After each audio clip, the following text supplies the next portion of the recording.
In the vast expanse of the Pacific Ocean during the spring of 1942, one word changed the course of history, not a battle cry, not a command from a general, just a simple, seemingly insignificant word transmitted through the ether by a young radio operator whose name most people will never know. This is the story of how human ingenuity, careful observation, and one brilliant deception turned the tide of the most devastating conflict the world has ever seen. The early months of 1942 were dark days for the Allied forces in the Pacific. Japan had swept across the region like a tidal wave, conquering territory after territory with stunning speed and efficiency. Wake Island had fallen. Guam was gone.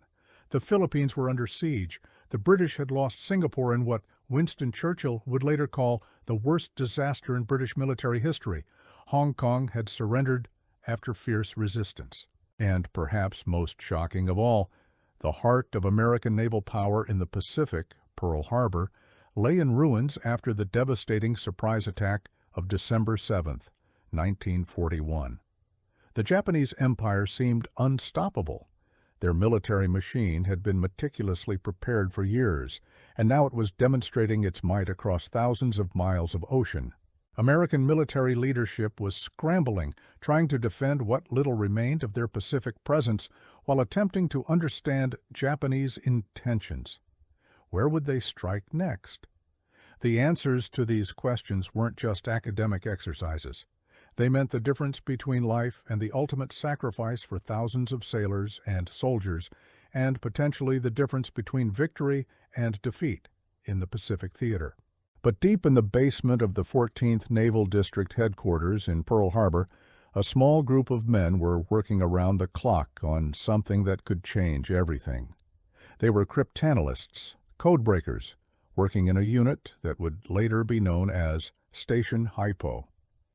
Their mission was seemingly impossible: crack the Japanese Navy's primary operational code, designated JN-25 by American intelligence. The man leading this effort was Commander Joseph John Rochefort, a brilliant and eccentric officer who had dedicated years to studying Japanese language, culture, and military communications. Rochefort was not your typical naval officer. He often worked in his bathrobe and slippers, chain-smoking cigarettes, while poring over endless streams of encrypted Japanese messages. His team worked in a windowless basement, the air thick with cigarette smoke and the constant clatter of typewriters and calculating machines. They rarely saw sunlight, surviving on coffee and determination. JN-25 was a formidable code.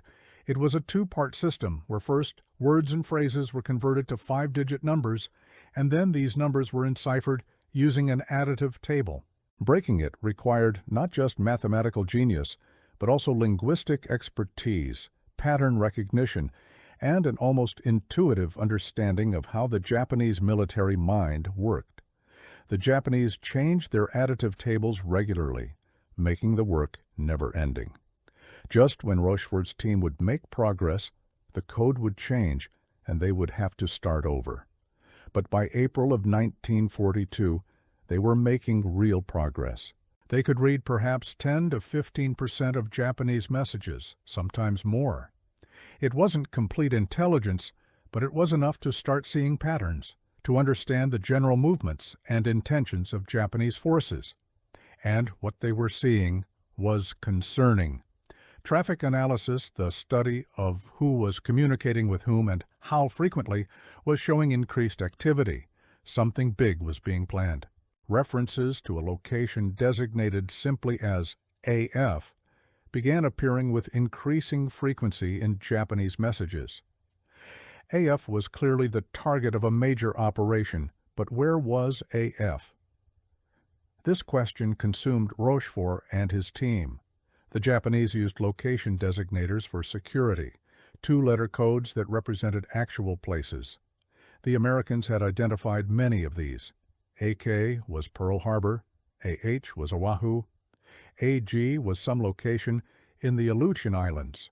But AF was still a mystery, and it was clearly important, very important. Some intelligence officers believed AF was referring to locations in the Aleutians, the chain of islands stretching from Alaska toward Japan. Others thought it might be the Hawaiian Islands themselves, perhaps Oahu. The debate became heated. Admiral Ernest King, Commander-in-Chief of the United States Fleet in Washington, favored the Aleutians theory. But Rochefort had a different idea. He believed AF was Midway Atoll. Midway was a tiny coral atoll about 1,300 miles northwest of Honolulu. It consisted of two small islands barely totaling 2 square miles of land, but its location made it strategically vital. It was the westernmost American base in the Pacific, a potential launching point for operations against Japan, and its name was quite literal. It sat almost exactly midway between Asia and North America. If Japan could take Midway, they could establish it as a defensive perimeter, making any American counteroffensive much more difficult. They might even use it as a stepping stone to attack Hawaii itself. Rochefort's theory was based on careful analysis of message content and traffic patterns. He noticed that when Japanese messages mentioned AF, they often included references to seaplanes and limited port facilities, which matched Midway's characteristics, but he needed proof.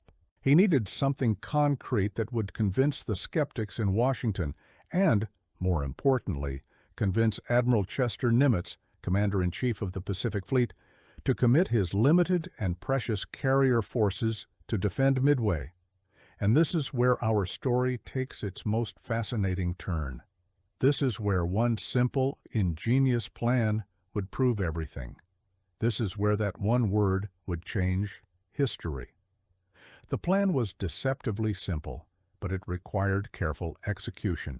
Rochefort proposed that Midway send a message in plain language, a message that the Japanese would certainly intercept, reporting a problem with their water distillation plant. The message would state that Midway was experiencing a shortage of fresh water. It was a brilliant trap. If AF really was Midway, then Japanese intelligence would intercept this message and report it in their own encrypted communications, allowing Rochefort's team to confirm the connection. But there was a problem. If the message was too obvious, if it seemed like a plant, the Japanese wouldn't believe it. It had to seem authentic, routine, like a genuine logistical report that happened to be sent in the clear. And if word got out too widely on the American side about what they were doing, there was always the risk of a security breach that might alert the Japanese to the deception. The operation required careful coordination. Commander Rochefort brought his plan to Captain Cyril T. Simard, the commanding officer of Midway's Naval Air Station. Simard understood the stakes and agreed immediately. Together, they crafted the deception. On May 20th, 1942, Midway sent a radio message via underwater cable to Hawaii, reporting their water distillation system had broken down and they were short on fresh water. Then, following the script, they sent a radio message in plain language, not encrypted, simply stating their problem with fresh water supply. This message would be easy for anyone monitoring radio traffic to intercept, including the Japanese. Now came the waiting. Would the Japanese take the bait? Would they intercept the message? Would they believe it? And most importantly, would they report it in their own communications using the designator AF? The men at Station Haipo monitored Japanese radio traffic with intense focus. Every message was intercepted. Every code group was analyzed. The tension in that windowless basement was almost unbearable. If this didn't work, they would be no closer to confirming AF's identity, and time was running out.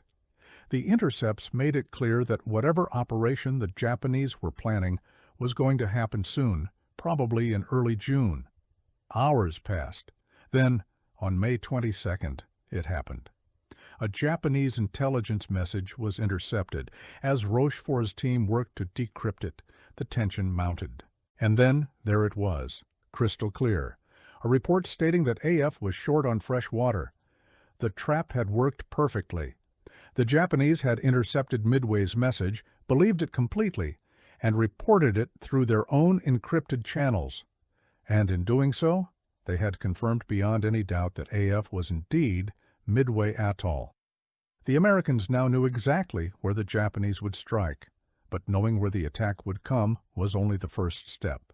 Now came the truly difficult part, preparing to meet it. Admiral Nimitz now had intelligence that the Japanese were planning a massive operation against Midway. The decrypts revealed a force of extraordinary size, 4 fleet carriers, the pride of the Japanese Navy, along with battleships, cruisers, destroyers, and transports carrying invasion troops.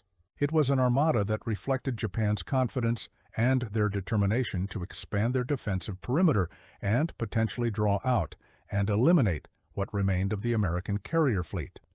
The Japanese plan was complex and ambitious. Admiral Isoroku Yamamoto, the brilliant architect of the Pearl Harbor attack, was orchestrating a multi-pronged operation. There would be a diversionary attack on the Aleutian Islands to draw American forces north. Then the main strike force would hit Midway with overwhelming power. The carriers would soften up the island's defenses, and troops would come ashore to capture it. Yamamoto hoped that the Americans would rush their remaining carriers to defend Midway, where his superior force would destroy them in a decisive battle. What Yamamoto didn't know was that the Americans were reading his mail. They knew about the Aleutians diversion, they knew about the timing, they knew about the force composition, and most importantly, they knew about Midway. Admiral Nimitz had 3 carriers available: Enterprise, Hornet, and Yorktown. Yorktown had been badly damaged in the Battle of the Coral Sea just weeks earlier and normally would have required months of repair work at a mainland shipyard. But there was no time.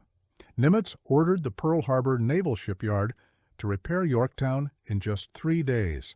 Over 1,400 workers swarmed over the carrier around the clock, performing what would normally be 90 days of work in 72 hours. It was an incredible feat of American industrial determination.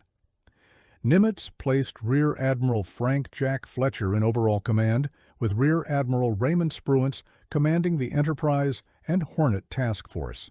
Their orders were clear: proceed to a position northeast of Midway and wait. When the Japanese carriers launched their attack on Midway, they would be vulnerable, their decks crowded with aircraft being prepared for strikes. That would be the moment to hit them. The intelligence advantage was enormous, but the Americans still faced daunting odds. The Japanese had 4 fleet carriers to America's 3. The Japanese pilots were more experienced, having fought in China and across the Pacific for months. And Japanese torpedoes and aircraft were in many ways superior to American equipment. The battle would be desperately close. On June 3, 1942, the chess pieces began moving into position. American patrol planes spotted the Japanese invasion force approaching from the west. The trap was set.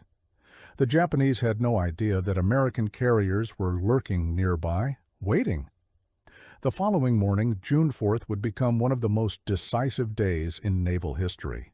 Just after sunrise, Japanese scout planes spotted what they reported as American ships northeast of Midway. But the initial reports were vague and incomplete. Were there carriers? The Japanese weren't sure. Meanwhile, at 4:30 that morning, Admiral Chuichi Nagumo, commanding the Japanese carrier strike force, launched over 100 aircraft toward Midway to begin softening up the atoll's defenses. It was exactly what the Americans had anticipated. The Japanese carriers were now vulnerable, their remaining aircraft being prepared for a second wave. American patrol planes had spotted the Japanese carriers and reported their position. Admiral Fletcher now knew exactly where to strike. He ordered Spruance to launch everything he had at the Japanese carriers. It was an all-or-nothing gamble. The American planes would be at the extreme limit of their range. If they didn't find and cripple the Japanese carriers, they might not have enough fuel to return. What followed was a battle of incredible courage, terrible losses, and ultimately, miraculous triumph. American torpedo bomber squadrons attacked first, flying slow and low toward the Japanese carriers. They were met by a wall of anti-aircraft fire and swarms of Japanese Zero fighters. The results were devastating. Torpedo Squadron 8 from Hornet was wiped out, with only one survivor out of 15 aircraft. Torpedo Squadron 6 from Enterprise lost 10 out of 14 planes. Torpedo Squadron 3 from Yorktown lost 10 out of 12. These brave men pressed home their attacks despite hopeless odds, and their sacrifice bought precious time. While Japanese fighters were down low, destroying the torpedo bombers, American dive bombers were approaching from high altitude. Through a combination of skill, courage, and what can only be called providence, 3 squadrons of dive bombers from Enterprise and Yorktown arrived over the Japanese fleet at almost exactly the same moment, just after 10:20 in the morning. The Japanese carriers were supremely vulnerable. Their decks were crowded with aircraft being refueled and rearmed. Aviation fuel lines were open. Bombs and torpedoes were sitting on the decks. The returning strike force from Midway was trying to land, and their fighter cover was down low, out of position. The American dive bombers rolled into their attacks. Lieutenant Commander Wade McCluskey led Enterprise's dive bombers against the carriers Kaga and Akagi. Lieutenant Commander Maxwell Leslie led Yorktown's dive bombers against Soryu. In the space of just 6 minutes, 3 of Japan's 4 fleet carriers were turned into blazing wrecks. Akagi, Admiral Nagumo's flagship, was hit by at least one bomb that penetrated to the hangar deck and triggered catastrophic explosions among the armed and fueled aircraft there. The carrier was doomed. Kaga took at least 4 bomb hits and was soon an inferno. Soryu was struck by 3 bombs and was likewise engulfed in flames. The 4th carrier, Hiryu, escaped the initial attack and managed to launch strikes against the American carriers. Her aircraft found and damaged Yorktown, forcing the carrier's crew to abandon ship. But American scout planes soon located Hiryu, and dive bombers from Enterprise found and destroyed her that afternoon. By the end of June 4th, all 4 Japanese fleet carriers were sinking or had sunk. The cream of Japanese naval aviation, the elite pilots who had struck Pearl Harbor and rampaged across the Pacific, were gone. Over 3,000 Japanese sailors perished. It was a catastrophic defeat for Japan. The battle continued into June 5th and 6th with skirmishes and pursuit, but the decisive blow had been struck on June 4th. The Americans lost the carrier Yorktown and the destroyer Hammond, with about 360 men giving their lives. It was a terrible price, but compared to the Japanese losses, it was a bargain that changed the strategic balance of the Pacific War. And it all traced back to that one simple deception, that one word transmitted by radio operators following Commander Rochefort's plan: water. The Battle of Midway was the turning point of the Pacific War. Before Midway, Japan was advancing. After Midway, Japan was retreating. The initiative had passed to the Americans, never to return to Japan. The myth of Japanese invincibility was shattered. American industrial might, combined with determination and brilliant intelligence work, had proven capable of defeating the Japanese military machine. But the story of the intelligence triumph at Midway extends beyond just the battle itself. It raises profound questions about the nature of warfare, the role of intelligence, and how small actions can have enormous consequences. Commander Rochefort's team at Station Haipo had provided intelligence that was as close to perfect as any military commander could hope for. They had told Admiral Nimitz where the Japanese would attack, when they would attack, and with what forces. It was an intelligence coup that military historians would study for generations. Yet, in one of the war's great ironies, Rochefort received surprisingly little recognition for his achievement. There were political battles within American intelligence services. Some officers in Washington were jealous of Station Hypo's success. Others resented that Rochefort had been proven right when they had been wrong about AF's identity. In a shameful episode, Rochefort was transferred away from Pearl Harbor and would not receive the Distinguished Service Medal that Admiral Nimitz had recommended for him until 1986, more than 30 years after the war's end and 12 years after Rochefort had passed away. The water deception plan itself was brilliantly simple, a perfect example of how understanding your enemy and thinking creatively can produce outsized results. The Japanese never suspected that their code had been broken to the extent that it had. They believed their communications were secure. This overconfidence, combined with American ingenuity, created the conditions for disaster from the Japanese perspective. It's worth reflecting on the individuals who made this possible. They weren't Hollywood heroes. They were mathematicians, linguists, radio operators, and analysts working in cramped, uncomfortable conditions, rarely seeing sunlight, sustained by coffee and cigarettes, and the knowledge that their work was vitally important. Many of them were reservists, not career military officers, civilians in uniform who brought their unique skills to the war effort. The radio operators who transmitted the water shortage message from Midway were following orders, probably not fully understanding the grand deception they were participating in. The radio operators at Station Hypo, who intercepted and processed thousands of Japanese messages, most of which seemed mundane and unimportant, couldn't have known which intercept would prove crucial. This was collective effort, where every person's contribution mattered.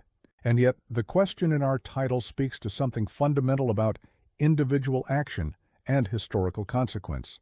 How could one signal sabotage an entire fleet? The answer lies in understanding modern warfare's nature in the 20th century. Wars were no longer won purely through courage and firepower, though those remained essential.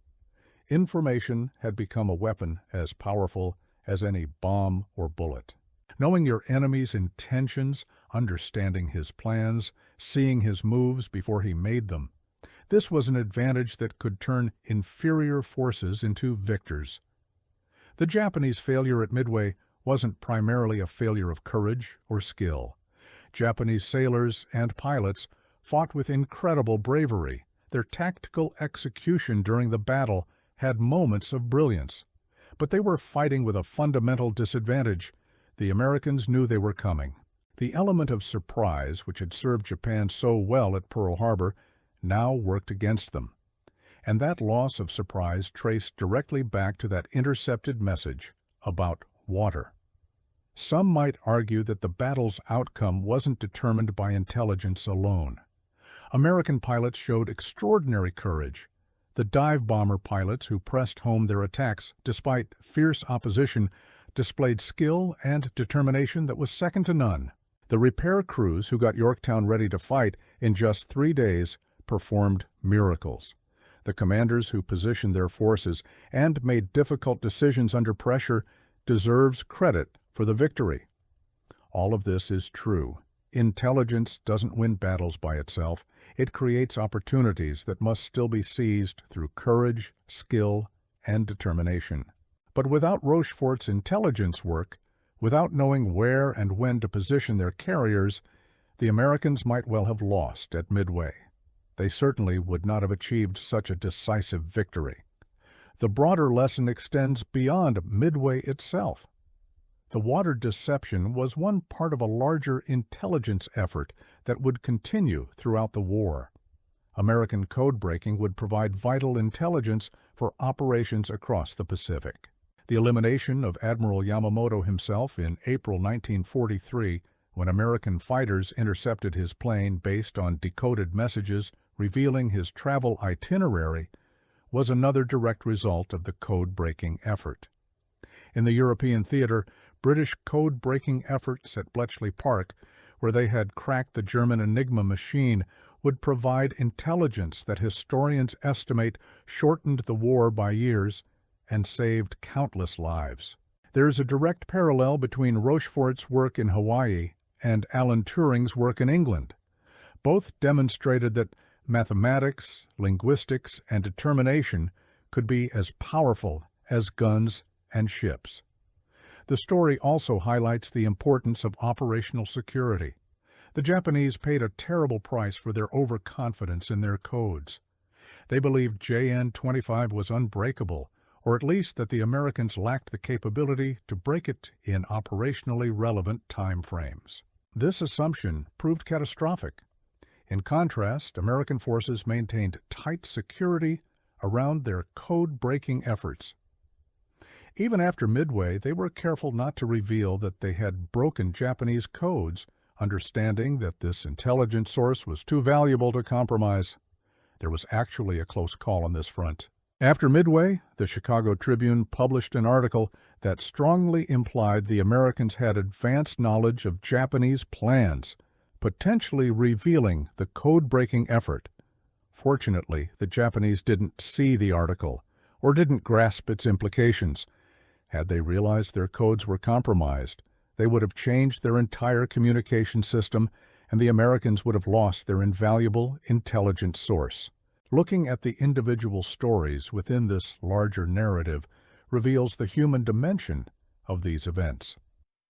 Consider the young radio operators at Midway who sent that message about water. They were probably in their early 20s, far from home, stationed on a tiny atoll in the middle of the Pacific Ocean.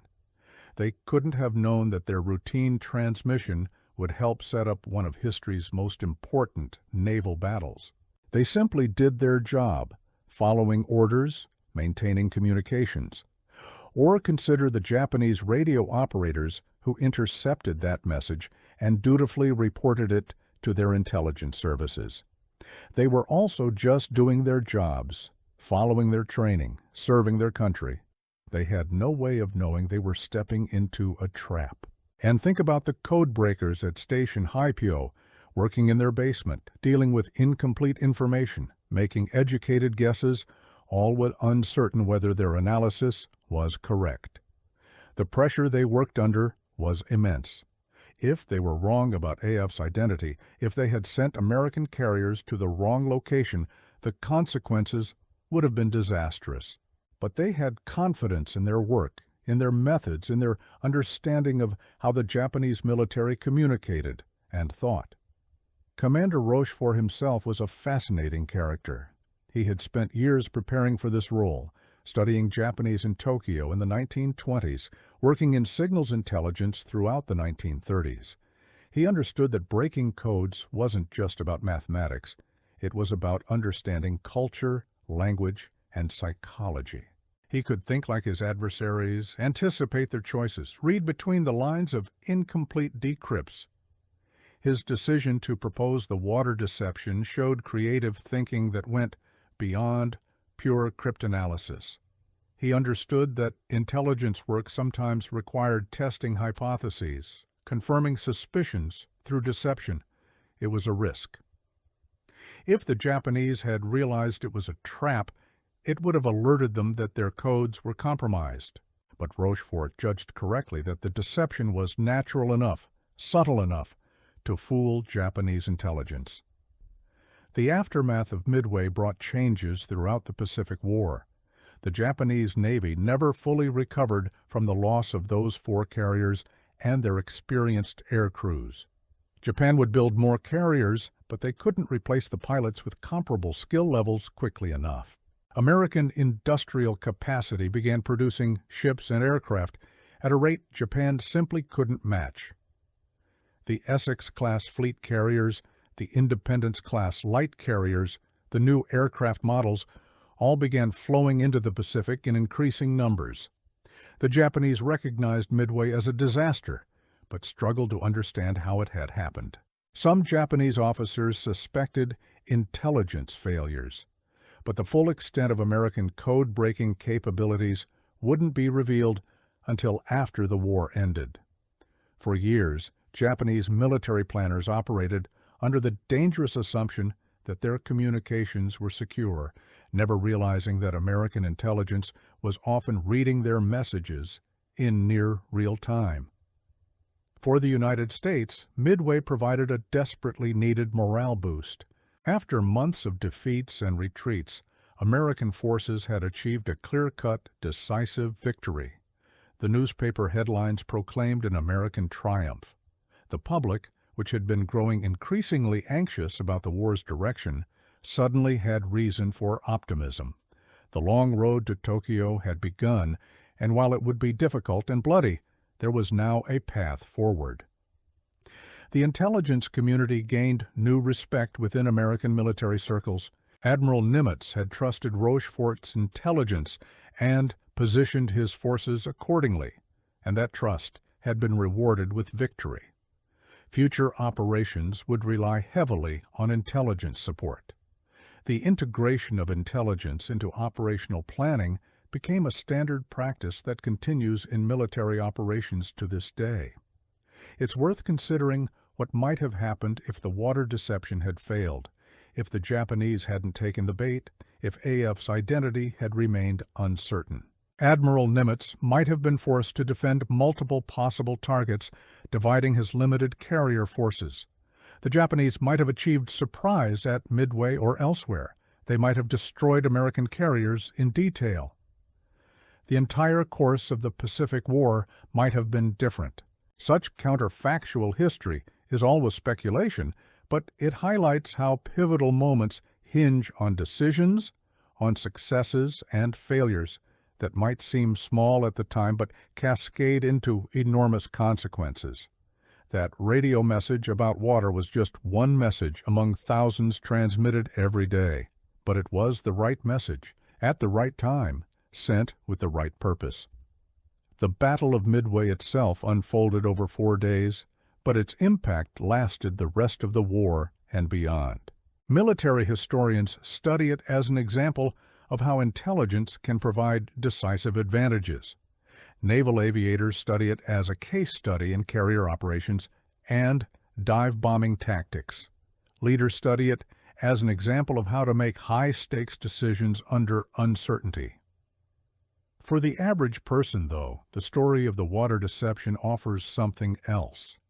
A reminder that in our interconnected world, small actions can have huge consequences. The radio operators who sent and received that message about water were not famous figures. They were ordinary people doing their jobs in extraordinary circumstances. Yet their actions, combined with the brilliance of cryptanalysts and the courage of combat pilots, changed history. In our modern age, we're surrounded by information flowing constantly through networks, satellites, fiber optic cables, and wireless connections. Intelligence services still monitor communications, still work to break codes, still try to understand adversaries' intentions. The specific technologies have changed dramatically since 1942, but the fundamental principles remain the same. Information is power. Understanding your opponent's plans and intentions provides enormous advantages, and sometimes a simple deception can achieve what entire armies cannot. The men and women who worked in signals intelligence during World War II operated under intense secrecy. Many of them couldn't tell their families what they did, even years after the war ended. When the existence of Station Hypo and the code-breaking efforts was finally declassified decades later, veterans of that secret war could finally tell their stories. But by then, many had passed away, their contributions unknown and unrecognized. Commander Rochefort lived until 1976, long enough to see some recognition of Station Hypo's achievements as information gradually became declassified. But he never sought publicity and remained modest about his role, always emphasizing the team effort that made the code-breaking possible. In interviews late in his life, he spoke with pride about his team's work, but also with sadness about colleagues who had died without recognition.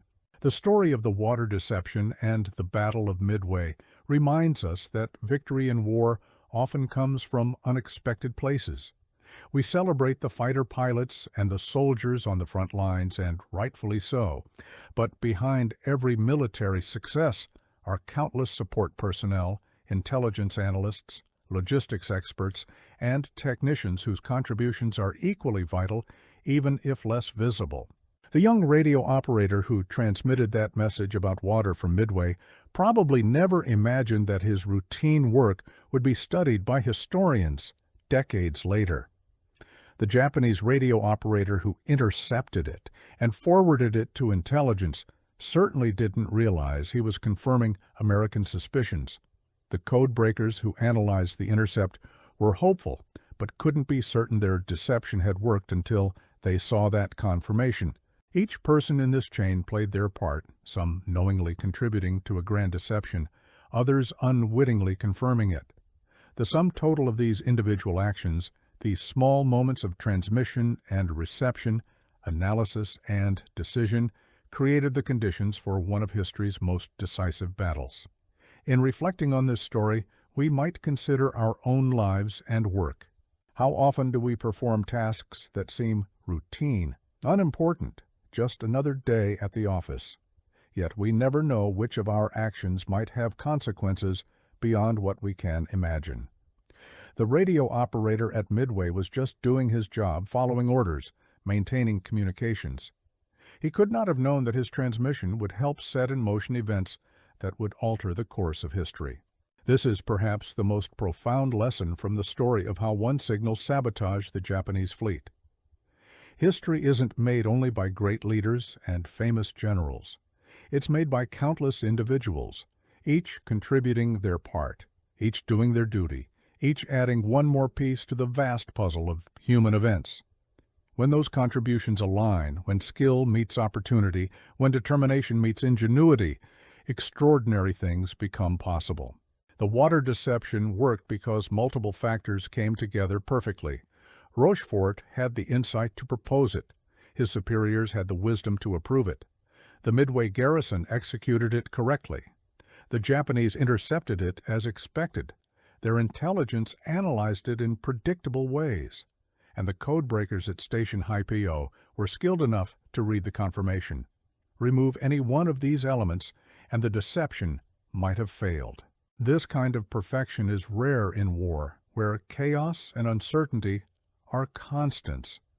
That it worked as well as it did speaks to the professionalism and dedication of all involved, from the admiral who trusted intelligence reports to the code breaker who proposed an unorthodox plan to the radio operator who sent a simple message. Each person's contribution mattered.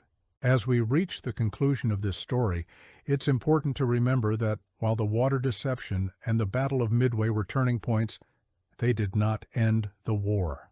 3 more years of brutal fighting lay ahead. More islands to invade, more battles to fight, more lives to be lost. The path from Midway to Tokyo was long and bloody. Guadalcanal, Tarawa, Saipan, Iwo Jima, Okinawa, each would exact a terrible price in lives and suffering. But Midway changed the trajectory. It shifted momentum. It proved that Japan could be defeated, that American forces could win against seemingly superior odds. And it demonstrated the power of intelligence, the value of breaking enemy codes, the importance of understanding your adversary. The legacy of Station Haipo and Commander Rochefort's team extends into our present day. Modern intelligence services learned lessons from World War II code-breaking that inform their operations now.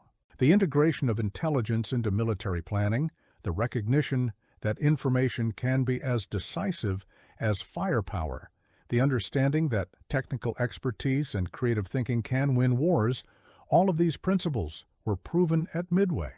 And at the heart of it all was that one word, that simple deception, that brilliant trap: water.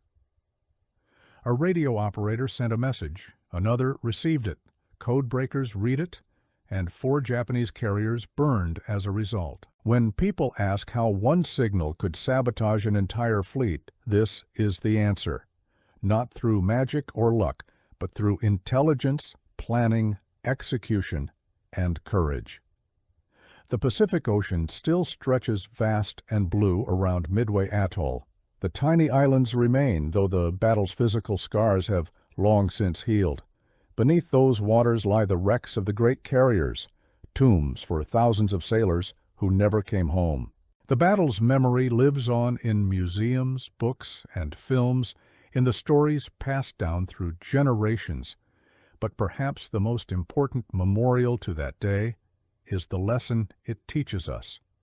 In a world of increasingly complex challenges, where information flows at the speed of light and decisions must be made with incomplete knowledge, the story of the water deception reminds us that human ingenuity, careful analysis, and creative thinking can overcome seemingly impossible odds. One radio operator's signal didn't sabotage the Japanese fleet through some technical trick or electronic warfare.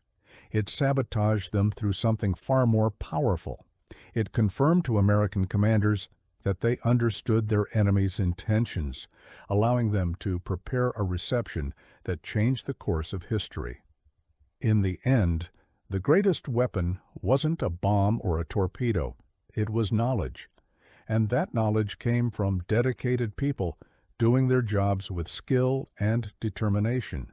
As we remember the Battle of Midway and the intelligence triumph that made it possible, we honor not just the famous admirals and celebrated pilots, but also the code breakers in their windowless basement, the radio operators at their stations, the analysts poring over messages, and everyone who contributed to that remarkable victory.